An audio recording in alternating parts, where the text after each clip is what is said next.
Kembali lagi bersama kita di Kritikus. Tagline-nya ada yang baru. Kritikus, kiris kuku. Nggak nyambung ya? Oke. Pada minggu kali ini saya masih ditemani oleh Presiden Kritikus Suara. Kemarin penonton lebih banyak. Nah, iya nggak ada sekarang. Nggak ada penonton bayaran. Ya, tapi penonton di YouTube banyak. Kayaknya sih.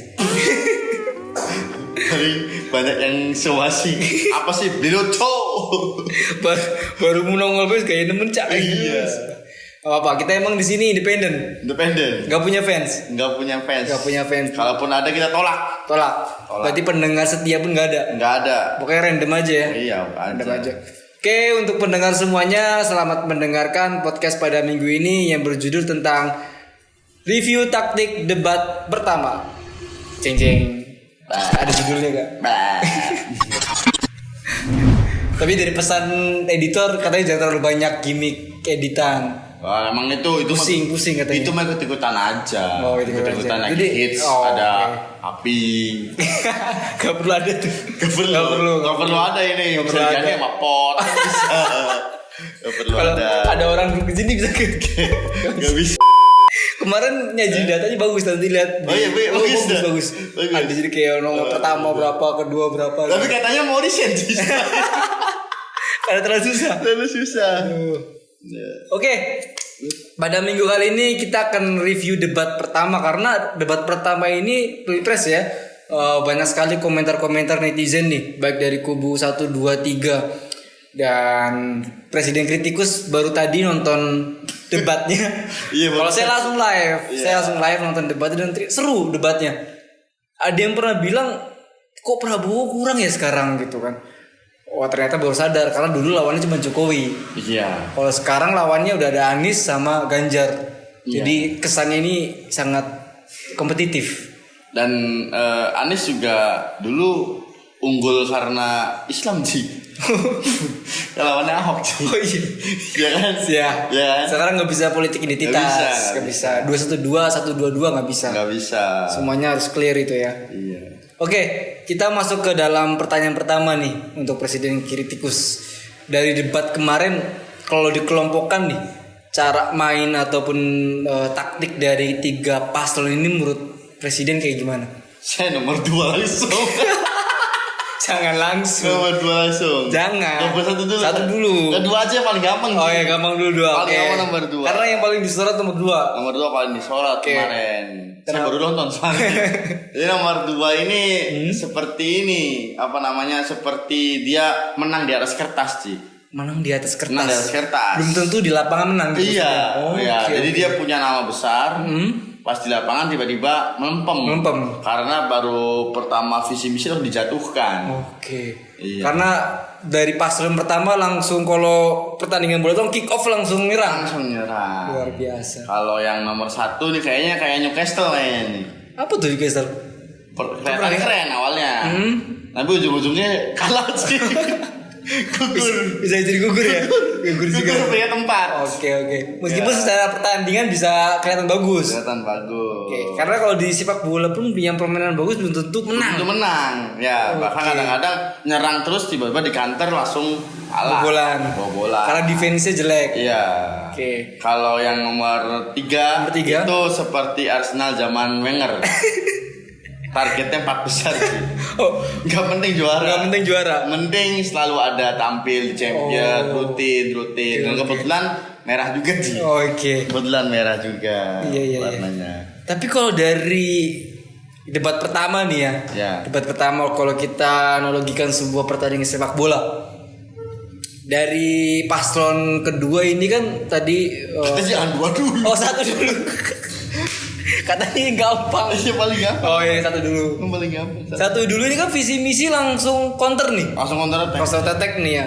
Nah counter attack ini kalau enggak langsung counter. Enggak attack juga. Enggak ada attack. Langsung counter nih. Menurut Presiden Kritikus nih, ini bahaya nggak sih kalau pertandingan sepak bola langsung counter kayak cara permainannya paslon nomor 1 ini? Bahaya. jelas itu sangat bahaya. Kenapa? Kick and rush Liga Inggris itu mati dengan permainan santainya sabarnya Liga Italia. Oke. Maksudnya sekarang Liga Italia juga belum. maksudnya nanti terlalu kick and rush itu kecapean. Karena cadangannya belum tentu memukau sih. Caimin ya masih. Cadangannya belum tentu. Dulu cadangannya. Sebenarnya Caimin itu waktu kalau teman-teman nonton di debat pertama ya, waktu Anies begitu didegan. Iya. Takutnya dia capek, saya ganti sesuai ekspektasi. Gitu. Yang tadinya unggul tiba-tiba bisa diserangan balik sama lawan gitu. Tapi serangan nomor 2 kayaknya susah itu. Iya, nomor 2 nih gimana nih kalau bisa kayaknya. Kayak Barca dong. Main masih ya. Emang anak emasnya FIFA kayaknya. Anak emas FIFA. Tapi kalau dari paslon nomor 1 tadi seperti itu ya, gaya permainan langsung counter nih. Yang sering diajak duel ya. Iya. Itu kan paslon nomor 2 nih. Iya, benar. Paslon nomor 2 ini juga bisa dikatakan belum tentu kalah. Karena yang diserang terus belum tentu bisa kalah juga. Gimana menurut Presiden Kritikus? Itu sama seperti ini, MU.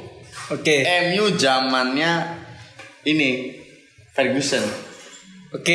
Katanya Ferguson pernah mengatakan kalau saya nggak salah ya, kalau pengen menjuarai liga itu harus mempunyai pertahanan yang baik. Nah, si nomor 1 ini pertahanannya kurang baik. Maka akan diganti oleh berwarna biru muda yang sekarang Man City. Man City bakal menjuarai ini. Nanti tiba-tiba yang nomor 1 tenggelam ini. Kayaknya seperti itu. Kok masuk dong? Bisa masuk.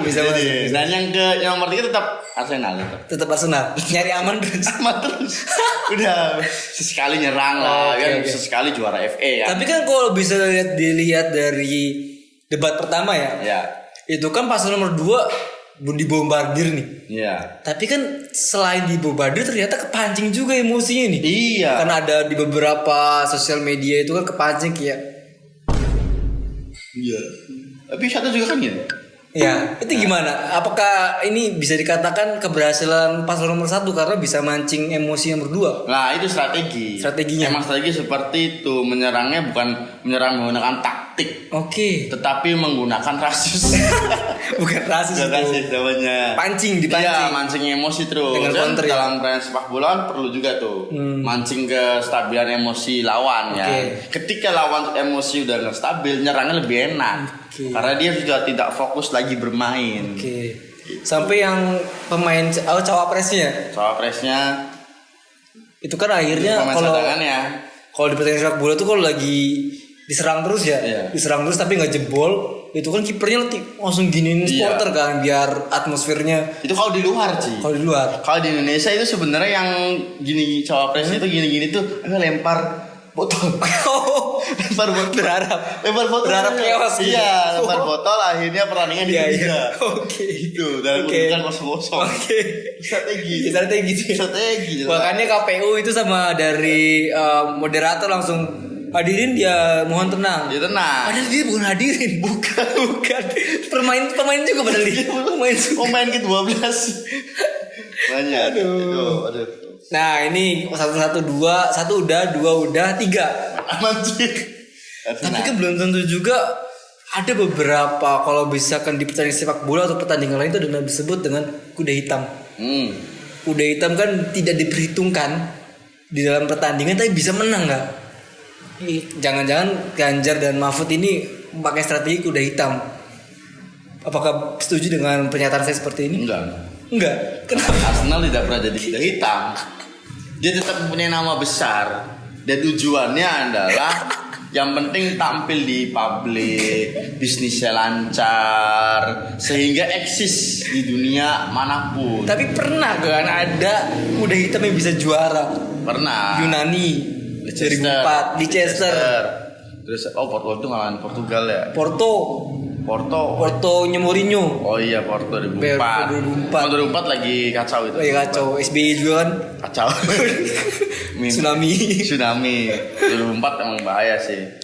Iya kan, berarti artinya kans nomor 3 ini untuk menang pun bisa terjadi. Bisa dong. Karena kalau ngelihat review debat kemarin, dia itu bermain cantik sih. Bermain cantik. Dengan kata-kata yang itu dia kan main aman, cuma kata-katanya kan selalu mengandalkan pengalaman. Oke, di Jawa Tengah. Iya, bukti, data. Oke. Itu kan berarti kan seperti Arsenal. Mempunyai permainan yang cantik, menyerang. Tapi Arsenal kan kalau kuda hitam itu bisa menang, di contohnya ada. Tapi kalau contohnya Arsenal kan nggak bisa menang. Tapi FA Pak. Oh iya. Pertandingan lainnya. King FA itu. Oh, pertandingan lainnya. Iya. Oke. Iya. Oke. Yang penting merebut hati rakyatnya senang. Itu aja Pak. Tapi fans, bukan fans ya, pendukung ya. Pendukung dari paslon-paslon ini mengatakan, ada yang bilang man of the match nomor 1. Iya. Ada yang bilang man of the match nomor 2. Yang ketiga ada yang gak ada yang ngomong nomor 3 gak ada. Nomor 2 gak baca sih. Gak ada. Saya baca komentar YouTube Ji. Barusan lihat saya. Nomor 1 semua. Bahkan ada yang bilang, saya gak respect sama Pak. Saya menyesal 2014 dan 2019 mendukung. Kenapa tuh? Ya, karena pas sekarang kelihatan gemoy-gemoy ternyata marah-marah. Oh iya. Ini Anda kemana aja? Saya dari dulu baru sadar. Saya selalu dukung lawannya. Jokowi. Ya berarti ngeri ya. Ngeri ya. Sama sih ngeri. Enggak lah. Bebas orang. Bebas. Kan Iya, harus. benar. Nomor 1 kan bilang kebebasan pendapatnya berkurang katanya. Padahal dari nomor 2 bilang, Anda kalau nggak diusung saya tidak jadi gubernur di tahun 2017. Karena kalau demokrasi nggak berjalan, nggak menang 2017 itu. Iya. Dan ya itu ya, karena nomor 1 menurut saya karena dia bukan dari orang partai, jadi dia nggak ngerti dinamika partai di dalam kepentingan partai ya. Karena dia ya sama aja kalau misalkan kita masuk, kita punya idealisme sendiri ya nggak bisa. Ya pasti seperti itu nomor 1 hasilnya. Gitu. Oke, kalau saya baca-baca dari beberapa komentar dan beberapa berita yang setelah debat itu diselenggarakan, ada yang mengatakan nomor 1 ini cuma pintar berretorika, hanya pintar berucap kata saja. Tapi secara by data kinerja ya di Jakarta, beberapa orang Jakarta mengatakan ya tidak terlalu signifikan kinerjanya gitu. Bakal menyesal katanya. Menyesal. Saya sebagai orang Jakarta tahu seperti apa kepemimpinan beliau. Akhirnya saya tidak akan memilih, tapi milih nomor 2. Sama aja. Sama aja. Belum terbukti. Dia terbukti nomor 3. Terbukti. Ya. Oke, tapi kalau mau ngomongin masalah kinerjanya ada yang lucu. Apa yang lucu? Ada yang bilang gini, nomor 1 itu ngomongin kinerjanya waktu di Jakarta. Iya. Nomor 3 ini ngomongin kinerjanya waktu di Jawa Tengah. Dan nggak cuma Jawa Tengah. Ya. Kinerja dia waktu mimpin. Oke, DPR juga dan sebagainya. Iya. Nah, nomor 2 ini ngomongin kinerja Jokowi. Bukan kinerja dirinya sendiri. Karena bingung. Karena ngomongin apa gitu loh. Iya. Nggak ada. Tapi Menhan bagus sih. Kinerja ya baca. Tapi kan ini nanya ujung-ujungnya ngomongin kinerja Jokowi, kayak Jokowi udah ngapain aja dan sebagainya. Ya, Mas Mazi harusnya dewasa. Oh, ada ngomong gitu ya? Iya. Ada ngomong gitu ya. Harusnya dewasa, jangan seperti itu. Kita sama-sama dewasa. Sama-sama dewasa. Cuman pantas kayak debat ngomong seperti itu. Ya, seharusnya. Apakah dalam pertandingan sepak bola yalah sama-sama teman. Ya, atau sama-sama respect lah. Ya, itu mah agak kurang lah ya. Kurang ya kalau debat ngomong seperti itu ya. Sepak bola gajah lah. Iya, seperti kalau orang yang mungkin yang mengetahui, wah berarti kan ada sesuatu di belakang. Iya, betul. Dia terlalu menyembunyikan, tapi justru seperti wah ternyata gitu ya. Iya. Gitu. Ya gitunya kamu gimana? Tapi kalau saya lihat data yang ada di debat ini, ada beberapa serangan-serangan yang dilancarkan dari nomor 1 dan 3. Yang pertama dari nomor 1 mengenai demokrasi yang tidak berjalan. Yang kedua tentang keputusan MK. Iya. Dan nomor 3 juga diam-diam juga ada counternya. Iya, ngomongin HAM sampai bilang mohon ditunjukkan kuburannya karena banyak keluarganya masih mempertanyakan iya, itu. bermau ziarah katanya. Itu Padahal bagi sebagian keyakinan ziarah itu melarang. Karena ada. Jangan, ya ada. Ada yang ngomong jangan bahwa dibahas ini. Jangan dibahas. Politik aja ini, jangan Politik agama. aja. Bahaya nih, fans agamanya. Itu. Dan ternyata mungkin nomor 2 ini tidak mengirakan kan? Tidak mengira maksudnya, tidak mengira kalau seandainya serangannya begitu dahsyat. Nomor 2 apa 3? Nomor 2. Iya benar. Kan akhirnya kayak, wih anjir diserang gitu kan. Oh iya, makanya dia emosi kali ya. Emosi. Karena mungkin mikirnya masih pertama, mungkin masih slow-slow, ternyata pas baru visi misi langsung diserang. Itu ada generasi milenial, ya mana lagi? Iya. Mana lagi? Tidak ada. Kenapa gak langsung sebut nama aja? Ya kan di belakang. Oh di belakang. Gak usah disebut, tahu sendiri lah. Tahu sendiri nanti. Ekspresi gimana ya? Apa itu?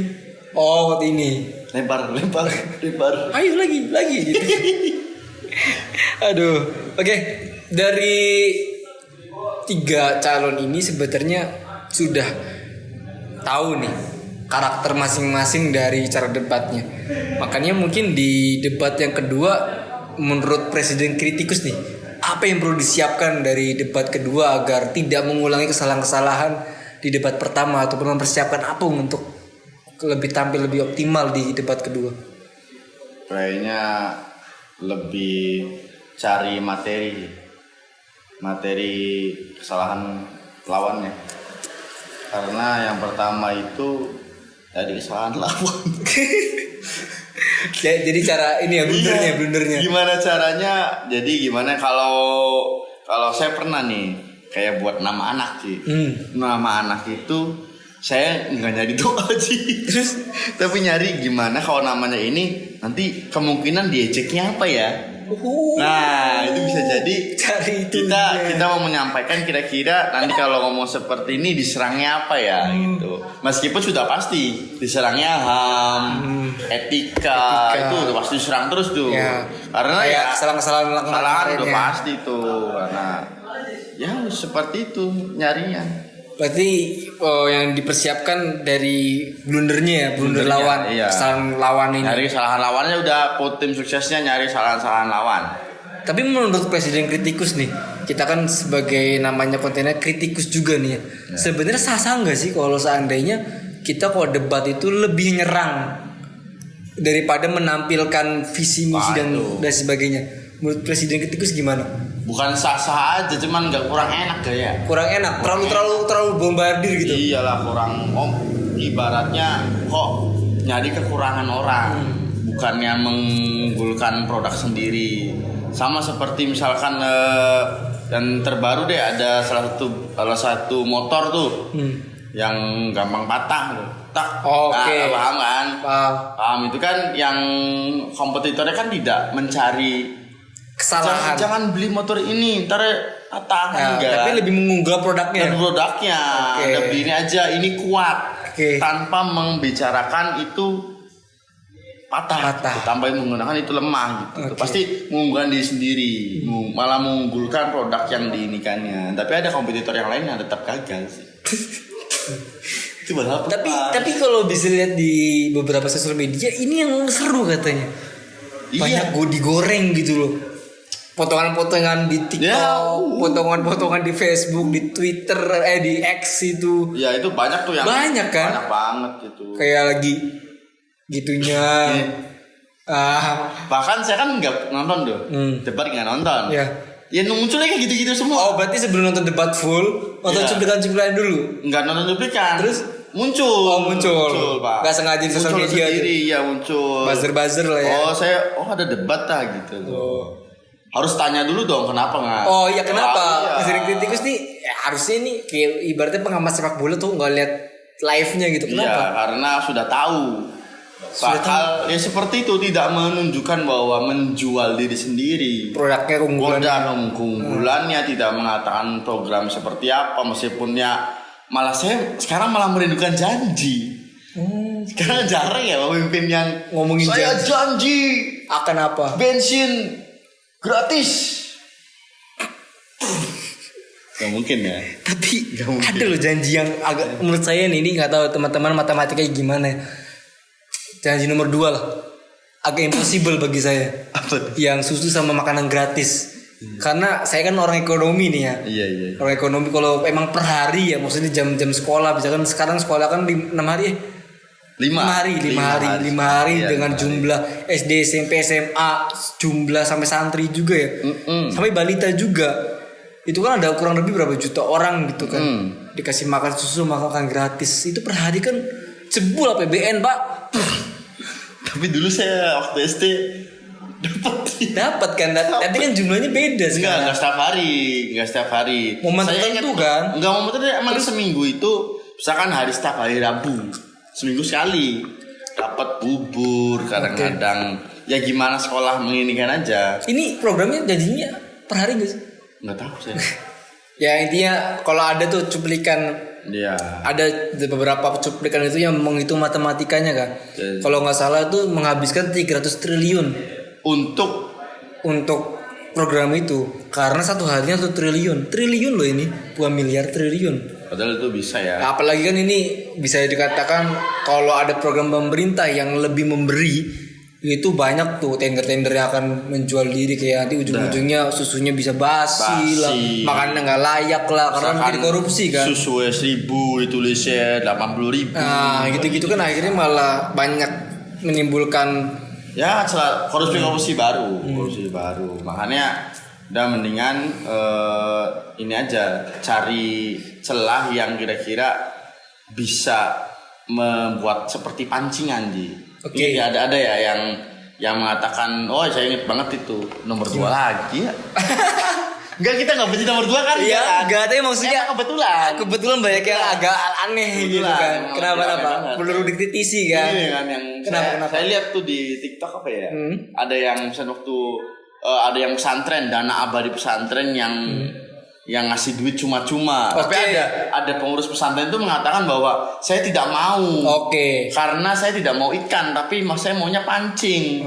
Kalau ikan nanti misalnya ikan yang nggak ada, minta ikan terus. Tapi kalau pancing dia bisa nyari ikan sendiri nanti katanya. Tapi jawaban dari beliau itu ngomongnya ya udah, kalau nggak mau dibantu ya nggak apa-apa. Tapi emang beliau sering ngomong gitu kan? Di debat aja bilang gitu kan, Mas Anies. Oh iya. Kalau emang tidak suka dengan kami, tidak usah pilih kami. Iya. Biarkan rakyat yang membuktikan. Padahal bang sudah dibuktikan 3 kali. Tapi kalau menang gimana sih? Dapat susu dong. Dapat susu anakmu. Oh iya. Enggak tahu basi. Ordal. Padahal itu ya emang bener saya. Emang ya nomor 1 dia emang pinter ngomong. Tadi retorikanya bagus, cara pengolahan katanya, makanya Rocky Gerung tuh suka dengan logika dia. Memang cuman ya kita kan bukti. Sama yaitu seidealis apapun kita ya, misalnya apapun kita punya idealis sendiri lah. Ketika masuk ke dalam mungkin instansi organisasi kecil, kita meskipun sebagai ketuanya, tetap aja pasti ada kepentingan lain yang tidak bisa kita laksanakan. Seperti yang nomor 2, saya bilang nomor 2. Seperti nomor 2 bilang, tidak semudah itu. Tidak sesederhana itu, Mas Anies. Iya. Karena tahu dalamannya. Luar biasa. Dibilangnya kalau misalkan di Papua itu rumit, ya mungkin karena Menhan kita tahu lapangan lah ya. Lapangan karena dari luar negeri juga menginginkan merdeka kan. Betul. Dan bilangnya itu mudah sekali. Nuntut. Iya betul. Karena memang kalau bisa dikatakan ya, paslon nomor 1 ini kan berangkatnya dari dosen dan jubir. Nah iya. Jadi untuk berretorika ini pandai. Tapi jadi kalau lombanya lomba debat ya mungkin beliau bisa menang. Man of the match tiap pertandingan gitu loh. Iya, tapi kalau suruh lomba lari mungkin dia capek. Kalah sama nomor 3. Ya kita nomor 3 ini belum sering dibahas nih. Karena ini ada senjata pamungkas juga. Kalau bahasa sepak bola kan bisa dikatakan super sub. Jadi wah itu udah pemain penggantinya main itu langsung bisa cetak gol loh. Malahan pengennya dari babak awal bisa bersep. Ya karena nomor 3 ini punya senjata bagus, yaitu Mahfud MD. Mahfud MD udah terbukti di beberapa kesempatan memang terbukti lah dari zaman Gus Dur ya. Dari zaman Gus Dur, terus zaman SBY juga berkontribusi untuk negara, di Jokowi juga sampai sekarang. Emang iya itu. Jadi kalau di Persib sih. Oke, di Persib. Persib ini ada namanya pemain namanya Deddy Kusnandar sih. Dia itu selalu jadi bahan pembicaraan bobotoh yang dikomen sama netizen ya. Kayak gitu. Kenapa Deddy Kusnandar kan mainnya jelek? Gitu. Kenapa kan masih ada yang lain, misalkan Abdul Aziz atau misalkan Madinda dan kemarin. Kan kenapa Deddy Kusnandar? Bisa dikatakan kenapa harus Ganjar? Kenapa nggak Mahfud aja yang maju? Sudah pasti auto menang. Kenapa? Karena memiliki kualitas lebih daripada pemain utamanya. Yang mungkin nggak terlihat dari supporter bola. Tidak terlihat supporter bola. Terlihat. Cuman mungkin karena partai lah. Kayaknya mungkin dia pemilik saham klub. Ya tapi ya nggak buruk-buruk amat nomor 3 ini karena dari segi legislatif dan eksekutif dia udah punya pengalaman juga. Dan memang backgroundnya udah tau lah seluk beluk dari sebagainya. Terakhir nih, kita pembahasan terakhir sebelum kita tutup pada sesi diskusi kritikus pada minggu ini ya. Minggu ini. Menurut Presiden kritikus nih ya. Kalau lihat dari kans kemenangan untuk saat ini kan banyak beberapa media kan yang bilang malah elektabilitas dari paslon nomor 2 malah meningkat dari debat. Ada yang bilang malah anjlok, ada yang bilang paslon nomor 3 malah naik, ada yang bilang nomor 1 naik nih. Menurut Presiden kritikus ini kedepannya akan seperti apa sih ketiga paslon ini untuk bisa memenangkan hati rakyat? Hati rakyat ya? Hati rakyat. Bukan hati netizen? Bukan. Ya akhirnya bisa menang gitu loh. Kalau hati netizen kayaknya nomor 1 Pak. Kenapa bisa ngomong seperti ini?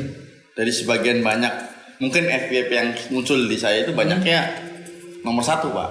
Banyak banget nomor 1. Memuji-muji nomor 1. Bahkan ada beberapa komentar yang itu seperti tadi saya katakan, banyak yang berpaling karena melihat debat yang pertama.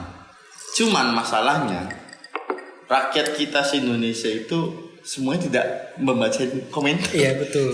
Iya kan? Malah cenderung tidak. Iya, bapak ibu-ibu yang itu kan tetap ada yang loyalitas gitu loh. Iya. Bodoh amat siapapun calonnya yang penting partainya suka gitu. Nah, gitu. Jadi kalau misalnya di media ternyata ada survei yang menangnya ini itu kan ya kalau menurut saya yang menang survei itu yang punya survei. Tidak yang punya link untuk surveinya. Betul. Iya kan. Karena sampelnya kita ada yang tahu. Iya. Dari mana kita nggak ada yang tahu. Ada yang tahu bisa aja tuh teman semua. Betul. Itu kayaknya kalau versi netizen dan versi yang lihat debat mungkin emang unggul jauh dari nomor 1. Tapi kalau lihat dari beberapa media juga nih, data yang mengatakan kalau seandainya ini kan 2 putaran kemungkinan besar, nggak mungkin 1 putaran ya. Putaran pertama nih kemungkinan nomor 2 menang karena kan koalisi gemuk nih. Bukan karena paslonnya aja gemuk, bukan gemuk ya maksudnya, tapi karena emang koalisi gemuk juga nih, ada partai-partai besar di sana. Ini antara 1 dan 3 yang kalah nih. Makanya dia mengatakan ini tergantung Ibu Mega dengan Surya Paloh. Megatron sama Surya Kencana.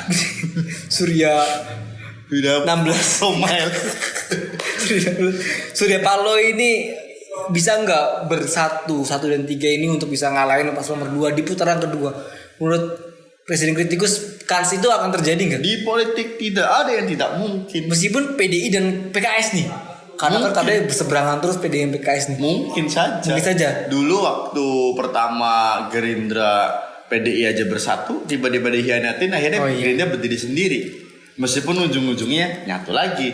Dan kita harus ingat Surya Paloh pernah, Bu Mega pernah gini. Apa ini? Dekat.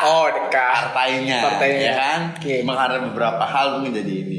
Tetap kayak PKS kan nggak sebesar PDI sih. Jadi masih bisa bersatu dan 3 ini untuk kalian 2 ini. Cuma pertanyaannya